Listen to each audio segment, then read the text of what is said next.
Со промоција на монографијата 70 години Музеј на град Скопје, чии уредници се Фросина Зафировски и Емил Алексиевски, и изложба и видеопроекција во 3D мапинг технологија, преку која е представен развојот на музеот низ децениите.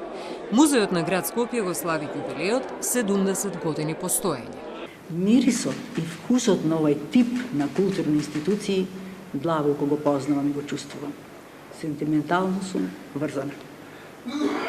Тоа се места каде се пресипуваат вековните културни вредности на татковината на народот кој живее во една земја. Во монографијата е направен обид да се представат голем дел од значените музејски предмети и уметнички дела од збирките на музеот. Таа ги содржи и ги обединува сите значени настани, како и сите значени печатени изданија, што се резултат на работата на неколку поколенија музејски работници. За меѓународната активност говори и фактот дека во Музеот на град Скопје публиката имала можност да ги види делата на Девид Хокни, Марина Абрамовиќ и Олја Ивањицки. Големата изложба на германскиот експресионизам, богатството на романови и многу други.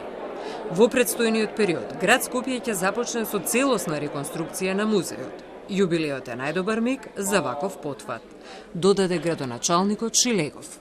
За некаде отприлика 1 месец, градот Скопје со инвестиција вредна од околу 1 милион евра ќе започне со целосна реконструкција на овој музеј, да блесне овој објект во полниот сјај, со цел сето ова богатство кое што го имаме одека да биде презентирано на многу поубав начин отколку тоа што досега беше.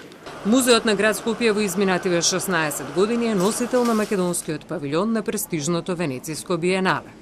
Секој кој раководел со оваа институција во изминативе 70 години внел нешто ново, притоа не заборавајќи да го негува тоа што го направиле неговите претходници, забележа академик Битракова Грозданова.